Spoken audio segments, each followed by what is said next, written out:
Assalamualaikum warahmatullahi wabarakatuh.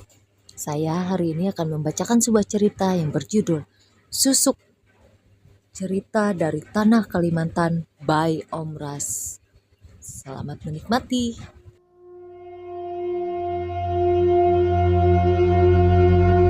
Ibu-ibu yang bergerombol di dekat gerobak sayur Ibu Salma itu tampak berbisik-bisik ketika Naswa lewat di depan mereka.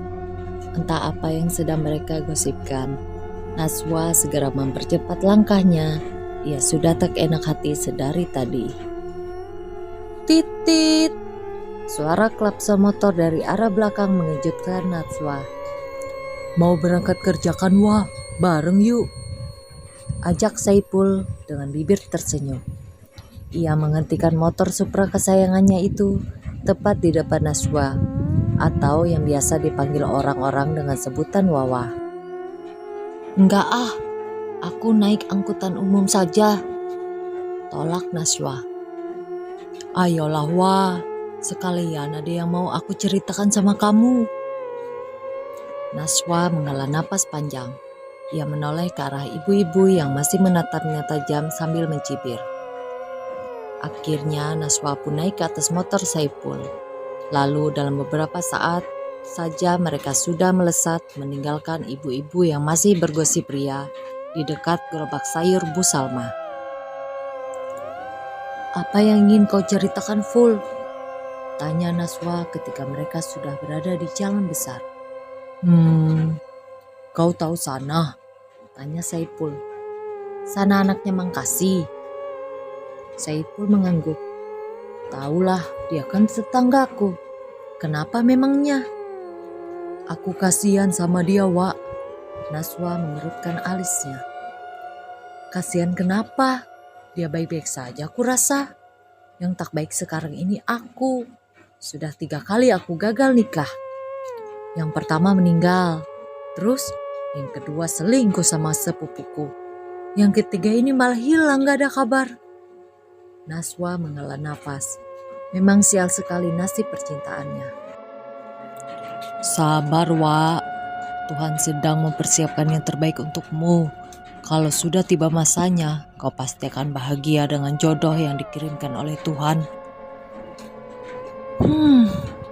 Sekarang aku sudah tak inginlah membicarakan lelaki. Biarlah semuanya berjalan sebagaimana mestinya. Yang aku pikirkan sekarang adalah masa depanku. Aku ingin fokus untuk membahagiakan diriku sendiri full. Tiba-tiba motor Saipul mati mendadak di tengah jalan. Kenapa motormu full? Habis minyak? Tanya Naswa sembari membantu Saipul mendorong motornya ke pinggir. Enggak lah, biarpun butut-butut begini, tangkinya selalu kuisi full. Tiap bulan juga rutin ganti oli. Bantah Saipul tak terima motornya disebut kehabisan minyak oleh Naswa. Iya, jawabnya selalu aja bisa gak sih? Gak usah ngegas, orang aku cuma nanya, sahut Naswa. Kau duluan saja Gi, biar aku yang bawa Richard ke bengkel, suruh Saipul. Mendengar Saipul menyebutkan nama motor kesayangannya itu, membuat perut Naswa seketika kram. Ia tergelak, tertawa terbahak-bahak di pinggir jalan sambil memegangi perutnya. Kesurupan kau? Richard, hahaha. Kenapa? Tanya Saipul dengan mata melotot. Maaf, aku kelepasan, hahaha. Sinting, umpat Saipul lalu mendorong motornya untuk mencari bengkel. Di belakangnya Naswa masih sesekali tertawa.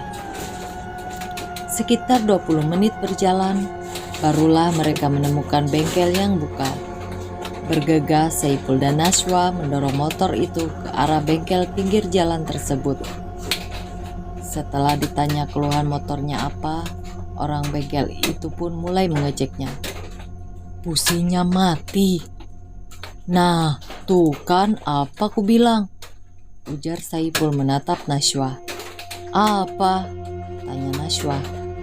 Belum sempat Saipul menjawab pertanyaan Naswa, Tiba-tiba ponsel milik Najwa berdering. Halo? Entah apa yang disampaikan orang di dalam panggilan itu. Yang pasti Saipul melihat raut wajah Najwa berubah menegang. Baik, Wawa akan ke sana sekarang juga, Mah. Aku harus pergi, Pul, ujar Najwa seraya memasukkan ponselnya ke dalam tas. Kemana, Wah? Tanya Saipul. Ninikku sakit keras, Pul. Ninikmu yang di KH itu? Iya. Ya Allah, jauhnya. Kau mau ke sana sendirian? Iya. Enggak. Biar aku antar. Gak percaya aku membiarkanmu pergi sendirian ke sana. Kalau ada apa-apa di jalan bagaimana? Tapi kamu kan harus kerja, Pul. Lagi pula aku gak tahu berseberapa lama aku di sana. Aku akan mengantarmu. Masalah kerja jangan khawatir. Nanti setelah memastikan kamu selamat sampai tujuan, aku akan langsung pulang ke sini. Itu malah akan sangat merepotkanmu. Enggak, jangan pikirkan itu. Setelah motornya hidup, Saipul langsung membawa Najwa kembali ke rumahnya untuk berkemas pakaian. Kita naik bus. Iya, memangnya kenapa? Kamu mau membawaku naik motor ke sana? Memangnya kau tahu jalan? Saipul cengengesan menanggapi perkataan Najwa. Ia sendiri tak yakin akan sampai tujuan tepat waktu bila ke sana naik motor. Setelah mengantar motornya ke rumah serta mendapat izin dari orang tuanya, Saipul dan Najwa lalu naik angkutan umum menuju terminal bus. Kau sudah makan? Tanya Saipul. Sudah, tadi sarapan Indomie sama nasi. Sama, aku juga makan mie pakai nasi, tapi lebih istimewa dari punyamu, karena sarapanku pagi tadi ada ikan asinnya. Cukup lama mereka menunggu keberangkatan bus yang akan membawa mereka ke KH itu. Dan ketika tiba waktunya berangkat, Saipul dan Najwa duduk bersebelahan. Kalau kau ingin tidur, tidurlah, Wah. Ini nyender di sini, ujar Saipul menepuk pundaknya sendiri. Perjalanan panjang pun dimulai. Kau tahu, usia ninikku itu sudah 99 tahun dan dia sudah sakit selama bertahun-tahun, tapi tak ada tanda-tanda akan pergi ataupun sembuh. Setiap hari selama bertahun-tahun beliau hanya berbaring di tempat tidur, tak bisa bangun. Apa benar ninikmu yang kita datangi ini sudah sering menikah? Ya, sudah 21 laki-laki yang dia nikahi. Terakhir pada usia 67 tahun. Dia menikah dengan laki-laki usia 30-an. Hobi kawin ninimu ya, Wah? Jangan-jangan nanti kau juga begitu. Plak! Sebuah tamparan melayang ke mulut Saipul. Maaf, Wah, aku hanya bergurau. Itu ejekan, tolol, bukan gurauan. Kau pikir aku tak punya otak, sampai-sampai tak bisa membedakan mana yang candaan dan ejekan? Enggak, Wah, sumpah. Jangan bersumpah untuk hal-hal yang tidak penting. Nanti orang-orang tak akan percaya dengan sumpahmu lagi. Saipul terdiam. Dia mengusap-usap mulutnya yang terasa sakit. Ketika bis berhenti di depan warung makan, Saipul dan Najwa pun ikut turun bersama dengan para penumpang lainnya. Kau duluan saja masuk ke dalam, Ful. Aku ingin ke toilet dulu, kata Najwa. Kau mau kupesankan langsung makanannya enggak? Iya, boleh, jawab Najwa singkat. Toilet itu berada di samping warung makan. Di sana gelap dan basah. Najwa bersama beberapa orang-orang penumpang lainnya memasuki toilet yang rupanya di sana ada sekitar 4 buah. Namun entah kenapa tiba-tiba Najwa merasa pusing. Ia terduduk di atas kloset, pandangannya berkunang-kunang, lalu suara aneh-aneh mulai bermunculan di telinganya. Tok tok. Kau sudah selesai? ujar ibu-ibu di luar pintu toilet yang dimasuki oleh Najwa. Namun tak ada jawaban hingga mereka akhirnya memanggil seorang laki-laki yang bekerja di warung tersebut. Ketika pintu dibuka, rupanya Najwa sudah dalam kondisi tak sadarkan diri. Mereka membawanya ke depan dan berusaha untuk menyadarkan Najwa. Melihat orang-orang yang ramai di luar, Saipul bergegas menghampiri mereka dan ia begitu amat sangat terkejut kala melihat Najwa yang sudah pingsan. "Kawan ulun kenapa?" tanya Saipul langsung menerobos orang-orang dan mendorong lelaki yang membantu Najwa tadi. Saipul mengambil alih tempat lelaki itu. Ia meletakkan kepala Najwa di pangkuannya. Beberapa saat kemudian Najwa tersadar dari pingsannya, membuat orang-orang bisa menarik napas lega. Seorang ibu-ibu memberikan air putih pada Najwa dan Saipul membantu gadis itu untuk minum. "Kamu kenapa, wah?" tanya Saipul ketika keadaan Najwa sudah lebih baik. "Entahlah, Pul. Tadi tiba-tiba saja kepalaku pusing. Mungkin aku mabuk perjalanan," jawab Najwa. Selesai makan, para penumpang pun kembali masuk ke dalam bis. "Yakin kamu baik-baik saja? Gak sakit kan?" tanya Saipul. Najwa mengangguk. Singkat cerita, akhirnya mereka berdua sampai di terminal tempat tujuan. "Habis ini kita naik apa lagi?" tanya Saipul. "Nanti keluargaku yang akan menjemput kita. Desa niniku itu terpelosok. Mobil tak bisa masuk ke sana saat musim penghujan begini." Saipul mengangguk. Perutnya yang sudah lapar membuatnya malas untuk mengobrol panjang lebar. Dua buah kendaraan berplat KH menghampiri mereka. Kedua orang itu berbadan besar dan kekar. Wajah keduanya pun tampak sangar. "Amang, kenalkan, ini teman Wawa, namanya Saipul," kata Najwa memperkenalkan. "Aku Icon, pamannya Najwa, dan ini Said temanku," ujar lelaki itu memperkenalkan diri pada Saipul yang hanya bisa mengangguk dan memasang wajah semanis mungkin.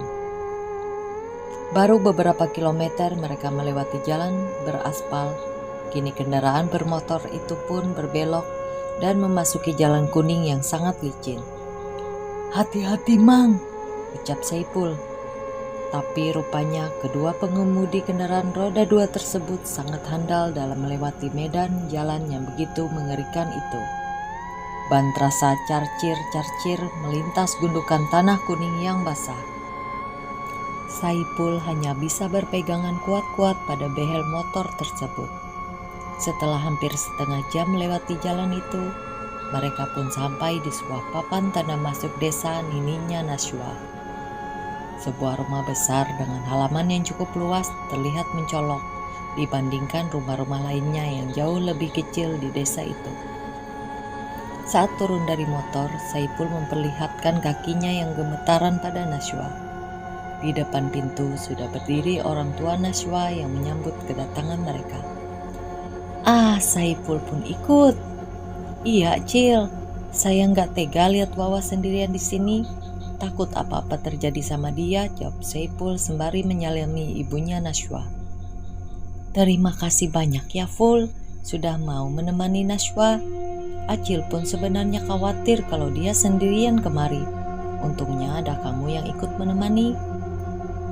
Saipul mengangguk sambil tersenyum. Mereka disuruh masuk ke dalam rumah dan langsung disuruh makan oleh ibunya Najwa.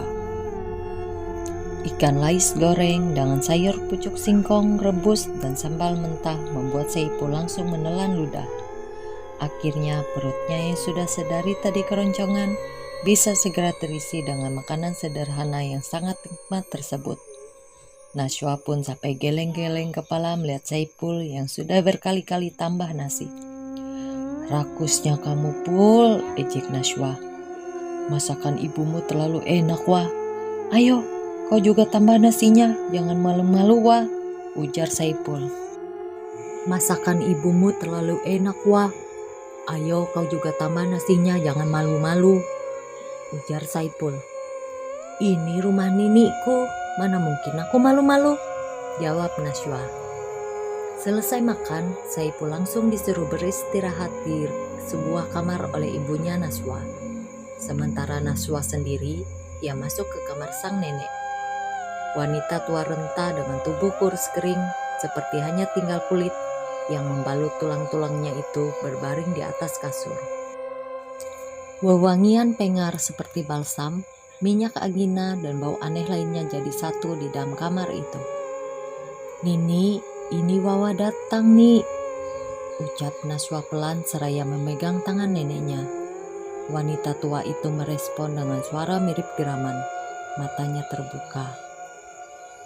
"Beliau sudah tidak bisa berbicara lagi, Wah," kata ibunya yang baru saja masuk ke dalam kamar. Najwa sangat kasihan dan neneknya itu. Ia seketika kembali teringat masa-masa kecilnya dulu. "Istirahatlah, Wah. Nanti ada yang ingin kubicarakan padamu," lanjut ibunya sembari menyentuh pundak Najwa yang saat itu tampak sedang melamun. Najwa menurut dan langsung beranjak dari duduknya. Ketika ia melewati kamar yang ditempati Saipul, ia mendengar suara Saipul yang sudah mendengkur. Di dalam kamarnya, Najwa memandangi langit-langit kamar. Matanya seakan enggan terpejam. Ia kembali mengingat kejadian dahulu ketika kekasihnya berselingkuh dengan sepupunya, keponakan ayah kandung Najwa. Najwa menghela nafas, lalu mengambil buku novel yang belum selesai ia baca dari dalam tasnya. Novel cinta yang begitu romantis, tapi sayang lelaki seperti itu hanya ada di dalam novel. Kalau di dunia nyata entahlah, ia belum pernah bertemu. Keesokan harinya, dulu nenek Wawa itu sangat banyak penggemarnya. Rata-rata penggemarnya itu laki-laki. Bahkan ada yang sampai tidur di depan rumah hanya untuk menunggu dia keluar, menjaga dia sewaktu gadis. Tak beda seperti menjaga bunga mawar di dalam gelas kaca. Cerita Ni'imah, keluarga jauhnya Najwa. Saipul yang mendengarkan cerita Ni'imah hanya mengangguk sambil sesekali menyeruput kopinya. "Berarti Nini Wawa pada masa mudanya cantik sekali ya, Ni?" "Cantik sekali. Wajahnya mirip artis. Artis siapa itu namanya ya? Duh, Nini lupa. Ah iya, Citra Dewi." Saipul mengerjap-ngerjapkan matanya. Ia bahkan tak tahu siapa itu artis Citra Dewi. Mendengar namanya saja baru kali ini, karena Saipul tak terlalu suka menonton film-film lawas. Makanya dia tidak tahu banyak nama artisnya. Pengetahuannya tentang artis-artis jadul sangat terbatas. Yang ia tahu hanya Susana dan Rhoma Irama, itu saja. Angguk-angguk aja dari tadi. Memangnya kau tahu siapa artis yang dimaksud Nini? Najwa mencibir pada Saipul. Tahu kok, yang main film sama Haji Rhoma Irama kan? Yang jadi apa coba? Jadi kekasihnya lah, kau kira aku tidak tahu? Sontak saja jawaban Saipul mengundang gelak tawa dari Najwa. Tak henti-hentinya Najwa tertawa terbahak-bahak. Di dalam film berkelana, Citra Dewi berperan sebagai ibunya Rhoma. Rhoma tahu, dasar. Wajah Saipul merah karena malu. Iya deh, iya, aku gak tahu artis yang Ninimu sebut. Maklum aku kurang suka nonton film-film lawas. Coba sekali-kali kamu nonton film-film lawas. Gak kalah bagusnya kok sama film-film sekarang. Mana artis-artis zaman dulu itu cantiknya natural, aktingnya juga bagus-bagus. Kau tahu apa yang kurasa saat aku menonton film-film dan gambar hitam putih? Seakan-akan aku berada di sana pada zaman itu. Pokoknya bagus lah. Susah aku jelaskan. Kau pun tak akan paham. Wah, seleramu wah, luar biasa, puji Saipul. Iya dong, sahut Najwa bangga. Sayangnya mataku sakit bila melihat gambar hitam putih, wah. Sedang asik ngobrol, Naswa dipanggil oleh ibunya. Entah apa yang akan mereka bicarakan. Saipul hanya sepintas melihat raut wajah ibunya Naswa yang tampak beda. "Nik, sebentar ya, ada yang mau saya ambil di dapur," ucap Saipul seraya beranjak dari duduknya. Pelan-pelan ia berjalan ke arah di mana Naswa dan ibunya berada. Sayup-sayup dari dalam kamar yang tidak tertutup rapat itu, Saipul mendengar obrolan kedua anak beranak tersebut. Obrolan itu terdengar sangat serius. "Hanya kau satu-satunya yang bisa membantu Nini, Mua, karena kau cucu pertama, tertua dan perempuan satu-satunya," ucap ibunya setengah memohon. "Tapi bukan begini caranya, Ma. Aku tidak mau. Kan bisa kita coba berikhtiar dengan cara lain selain menurunkan susuk itu padaku," jawab Naswa dengan nada kesal. Ibunya terdiam, hening. Plek! Bahu Saipul ditepuk oleh Niimah. "Kenapa di sini? Ayo kita lanjutkan obrolan kita tadi. Nini senang ngobrol dengan kamu. Kau jadi pendengar yang baik untuk Nini. Kalau cucu-cucu Nini yang lain, baru saja Nini mau buka mulut, mereka sudah pada kabur entah kemana." Saipul tersenyum. "Saya suka mendengar cerita orang-orang tua, Ni. Seru. Ayo kita keluar. Nini akan menceritakan banyak kisah untukmu," ujar Niimah tanpa ragu menarik tangan Saipul. Tak terasa 2 jam sudah berlalu. Naswa belum juga keluar, sedangkan punggungnya Saipul sudah sakit karena sudah terlalu lama duduk. Cerita Niimah memang seru-seru, tapi hampir separuh cerita tak terdengar oleh Saipul karena ia terus memikirkan Naswa. "Wah!" panggil Saipul ketika Naswa hendak masuk ke dalam kamarnya. "Kenapa?" "Maaf, tadi aku dengar obrolan kamu dengan Acil. Kamu bilang susuk. Susuk apa itu, Wah?" Naswa terdiam. Helaan napasnya berat terdengar. "Kamu percaya aku kan, Wah? Kau bisa ceritakan semuanya padaku, biar aku bisa bantu kamu mencari jalan penyelesaiannya, Wah." "Kalian belum tidur?" tanya ibunya Naswa yang tiba-tiba muncul. Sedikit membuat Saipul menjadi sedikit kikuk. Tanpa berkata apa-apa, Naswa langsung masuk ke dalam kamarnya. Sementara Saipul sengaja berbasa-basi terlebih dahulu pada ibu Naswa. Malam itu Saipul kesulitan memejamkan matanya. Tak seperti biasanya. Bahkan di bis yang melewati jalan bergelombang pun Saipul bisa tertidur dengan nyenyak. Sangat berbeda dengan malam ini.